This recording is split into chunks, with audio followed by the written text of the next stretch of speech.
락덕들은 락스타가 되고 싶어 한다. 재밌겠다, 해보자 이렇게 시작을 하시는 것 같아서. ENFP인데 네. 재밌겠다가 늘 좀 인생을 지배해왔던 것 같고 제 밴드 하더니 뭐 뒷전이 됐다. 네. 저 자신한테도 업무가 1순위야, 업무가 1순위야. 나 여전히 열심히 하고 있다라는 네. 거를 좀 계속 어필을 하려고 해요. 회사를 다니면서도 다른 일을 하게 되는 순간들이 한 번씩은 오는 것 같아요. 취미가 될 수도 있고 뭐 사이드 프로젝트가 될 수도 있고 혹은 좋아하는 음악으로 진짜 데뷔를 하는 사람도 있을 것 같은데요. 오늘의 주제는 부업으로 데뷔함. 자아실현은 꼭 회사 밖에서만 해야 할까? 약간 이런 주제로 젖소리를 진행을 해보려고 하는데요. 밴드를 하게 된 디자이너 지연님과 함께 회사 밖에서의 몰입이 회사 안에서 나에게 어떤 영향을 주는지에 대해서 이야기해보도록 하겠습니다. 돈을 쫓지 않고 꿈을 쫓는 낭만 고양이 지연님 안녕하세요. 안녕하세요. 저는 윤지연이라고 하고 지금 모트모트라는 브랜드에서 디자이너이자 디자인팀 팀장으로 일을 하고 있고요. 바깥으로는 666이라는 밴드를 하고 있습니다. 락밴드로 데뷔까지 하셨다고 들었는데 모르는 분들을 위해서 밴드에 대한 이야기도 좀 해주시면 좋을 것 같아요. 네, 저희 666이라는 밴드는 현업 그래픽 디자이너인 3명의 친구들이 만나서 결성하게 된 밴드고 다 사회에서 만난 친구들이랑 밴드를 하게 된 건데 밴드를 시작하면서 악기를 배우기 시작했어요. 네. 그래서 아직 많이 배워나가는 단계이고 그래서 약간 데뷔라는 게 좀 부끄럽고 아직은 어색하기는 한데 일단은 싱글이 발매가 되어 있는 상태고 아마 이게 송출될 때는 싱글이 하나 더 나와 있을 거거든요. 네. 그래서 저희가 BGM으로 한번 많이 들어주세요. 알겠습니다. 저희는 보통 저희가 주로 떠드는 이야기들 그리고 저희가 하는 농담이나 생각들에서 착안해서 뭔가 친구들에 대한 사랑을 담는다던가 그런 저희만의 이야기를 담는 음악을 만들려고 하고 있습니다.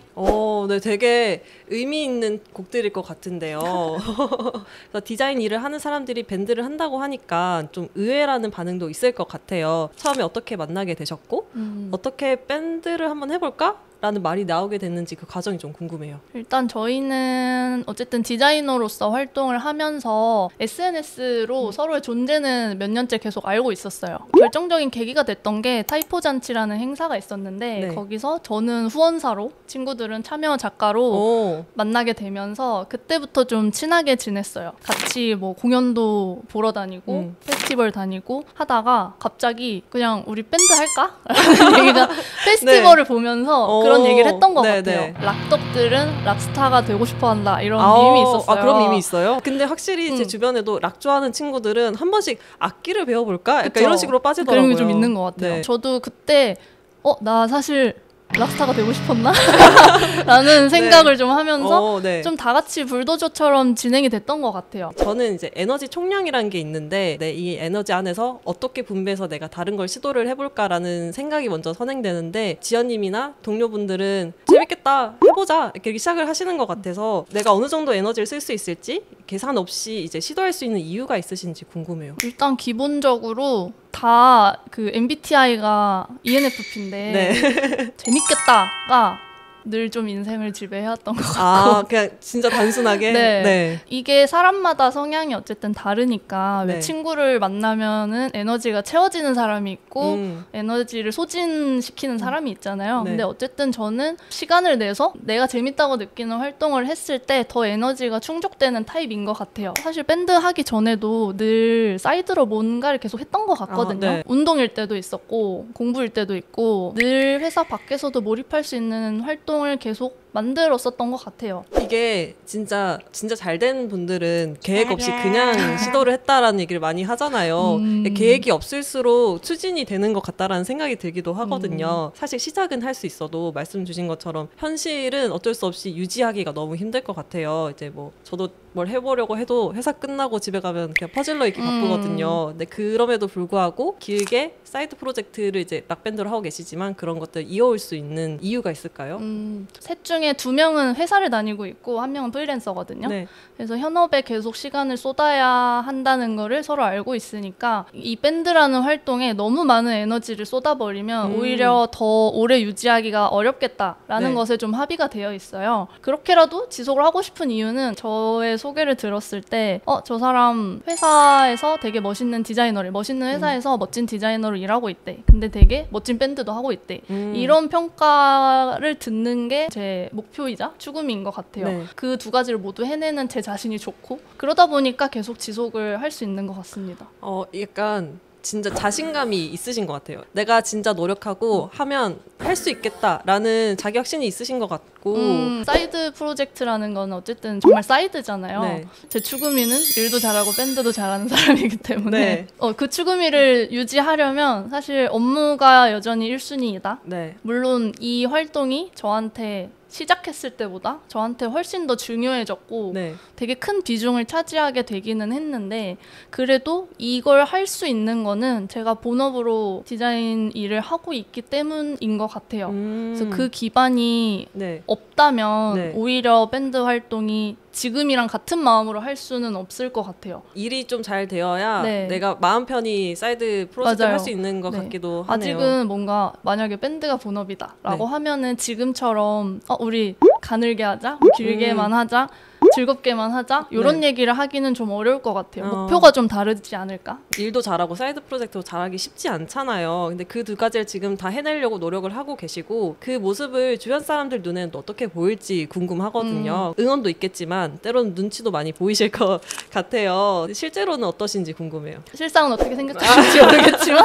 네. 네, 저한테 응원을 많이 주시고요. 공연이나 뭐 행사할 때마다 꼭 와주시는 동료분들도 있고 네. 근데 어쨌든 좀 눈치가 보이기는 하죠. 같은 연차여도 밴드 때문에 쓰는 연차는 왠지 좀 눈치가 보이는. 네, 좀 눈치가 보이고 하는 게 있기는 해요. 밴드 하는 걸 비밀로 하는 것도 아니고 맞아요. 이미 다 알고 있는데 제가 만약에 회사에서 뭔가 좀 부족하게 했다라고 네. 했을 때 제 밴드 하더니 뭐 뒷전이 됐다. 네. 만약에 이런 식의 평가를 받는다고 하면 저 너무 싫을 것 같거든요. 네. 그래서 오히려 더 계속 1순위로 두려고 저 자신한테도 업무가 1순위야, 업무가 1순위야 이걸 계속 네. 되뇌이려고 하는 것 같아요. 사이드 프로젝트를 하는 걸 만약에 공표를 한다고 하면은 연차를 쓸 때 이 사람 뭐 하러 가는구나라는 걸 다들 알 테니까 눈치가 많이 보일 것 같긴 하거든요. 그 1순위가 본업이 되고 그걸 보여주는 행위가 그걸 많이 좀 자제시킬 것 같은데 만약에 이런 사이드 프로젝트를 하면서 눈치가 보이는 상황이라면 지연님만의 팁 같은 게 있을까요? 뭐 업무적으로 인풋이 좀 필요하겠다 싶으면은 전 보통 뭐 수업을 듣는다거나 하는 것도 많이 하거든요. 네. 어쨌든 그런 액션을 남들한테 보여주는 것도 네. 결국에는 저 사람 회사가 뒷전이 아니네 그런 생각을 좀 하게 하지 않을까 싶기도 하고 동료분들한테 확실하게 어필하는 것이 필요하겠네요. 나 여전히 열심히 하고 있다라는 거를 좀 계속 어필을 하려고 해요. 근데 확실히 이런 갓생 사시는 분들 얘기를 들어보면 오히려 회사 일을 더 열심히 하고 계시고 그걸 더 티내려고 노력을 하신다고 하시더라고요. 맞아요. 저도 막 녹음했다 이런 얘기 안 해요.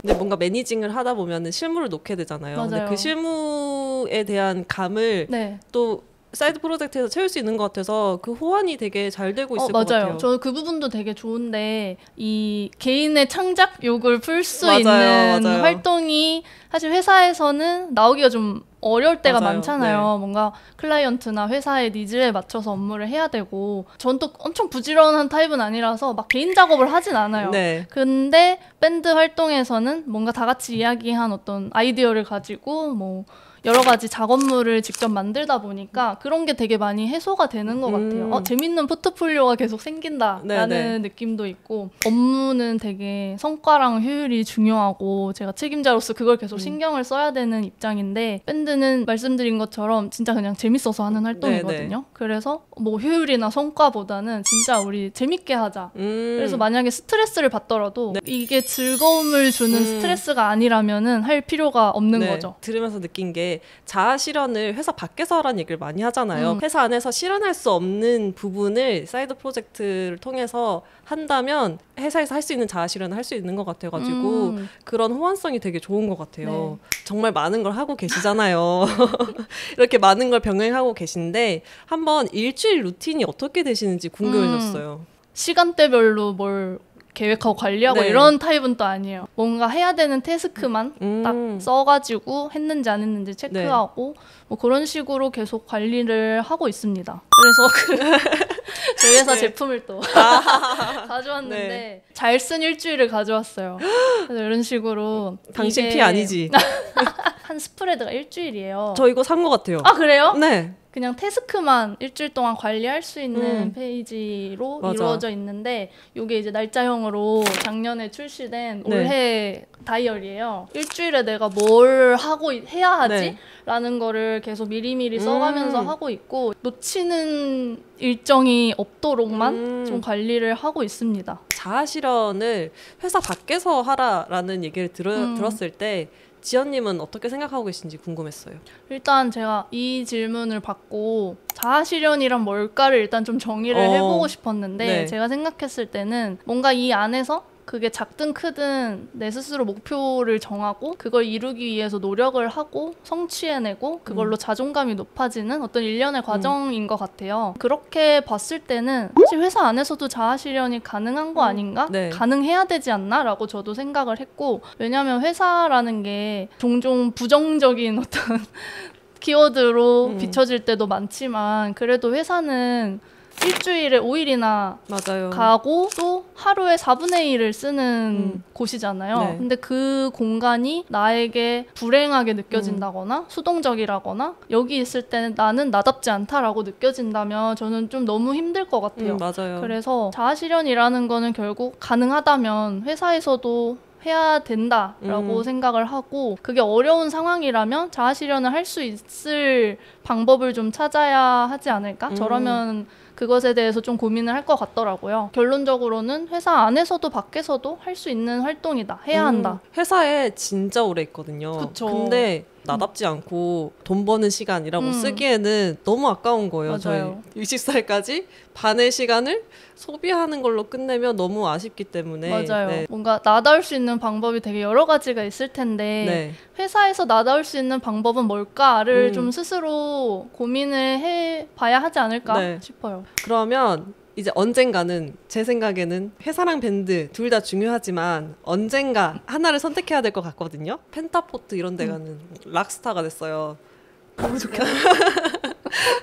근데 그게 이제 본업이 된다면 그럼 그 이후에도 사이드 프로젝트가 새로운 게 생길까요? 그게 본업이 된다면 네.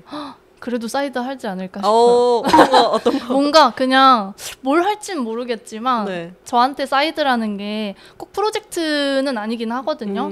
복싱에 빠져 있을 때도 있었고 네. 막 수영을 열심히 다닐 때도 있었고 이렇게 회사 일 말고도 내가 잘하고 싶어하는 거 계속하고 지속하고 싶어하는 게 뭔가 네. 이런 개념이라서 밴드가 만약에 본업이더라도 뭘 계속하고 있지 않을까 싶어요. 밴드가 이제 본업이 되더라도 다른 이제 뭐 운동이 됐든 정말 가벼운 취미가 됐든 네. 나만의 사이드 프로젝트가 이제 계속 있을 것 같다고 말씀해 주셨는데 그럼 다른 분들에게도 회사 생활이 아닌 다른 사이드 프로젝트들이나 취미나 이런 것들이 꼭 필요하다고 생각하시는지 궁금해요. 사실 정말 모두가 사이드 프로젝트를 해야 됩니다라고 말하기는 좀 어렵겠지만 네. 저는 그래도 회사 말고 좀 기댈 구석이 있는 거는 좋지 않을까? 며칠 전에 아침마당에서 네. 자기복합성이라는 개념이 오, 나오더라고요. 네. 나라는 사람한테는 되게 여러 가지 정체성이 있을 텐데 하나에만 기대게 되면은 그게 무너졌을 때 내 전체가 부정당해 버리는 거죠. 근데 네. 여러 가지 정체성을 인정하고 그것에 마음을 주면은 만약에 하나가 좀 흔들리더라도 계속 나 자신을 지속할 수 있는 어떤 건강한 상태가 될 수 있다는 뭐 그런 내용이었어요. 내가 늘 사이드를 하고 싶어 하는 게 이런 이유 때문이겠구나라고 생각을 했거든요. 나라는 어떤 존재 이유를 느낄 수 있는 여러 창구가 있다면 행복할 수 있는 가능성이 좀 더 높아지지 않을까? 네. 그렇게 생각을 합니다. 아침마당 진짜 유용하다요. 짱이에요. 네. 거기서 막 강연도 하고 노래자랑도 하고 뭐 그러거든요. 지금 이 시점에서 지연님의 출연 소감이 궁금해졌습니다. 아, 네. 저는 일단 불러주셔서 너무 감사했고 이걸 통해서 제가 지금 하고 있는 활동들, 회사를 다니면서 밴드를 하고 있는 이 활동의 의미에 대해서 저도 다시 생각해 볼 수 있어서 되게 좋았고 좀 욕심이 생겼어요. 어떤 욕심이죠? 또 이걸 보시고 네. 모트모트는 뭘까? 666은 뭘까라고 생각하시는 분들이 계실 텐데 그 둘이 또 정말 멋지게 받아들여지면 좋겠다. 멋지게 선보이고 싶다라는 욕심이 좀 계속 들었고 그래서 저희 싱글 잘 소개해 주시면 좋겠고 그리고 네. 이게 또 이렇게 나가면 어쨌든 저는 이 둘 다 정말 열심히 해야 되는 것 같은데 네, 맞아요. 이렇게 1순위는 회사고 뭐 나는 둘 다 잘하는 사람이 죽음이다라고 이미 말을 했으니까 정말 둘 다 열심히 하는 사람이 되어야겠다고 생각했습니다. 그럼 여기까지 얘기 들어봤고요. 오늘 이야기가 이제 각자 자리에서 나를 유지하는 방식에 대해서 고민 중인 분들에게 뭔가 좋은 자극과 재밌는 힌트가 되셨기를 바라면서 요즘 커리어에서 겪고 있는 고민 혹은 평소에 궁금했던 이야기들이 있다면 댓글 부탁드리고 저희는 그럼 다음 에피소드에서 만나 뵙도록 하겠습니다. 감사합니다. 감사합니다.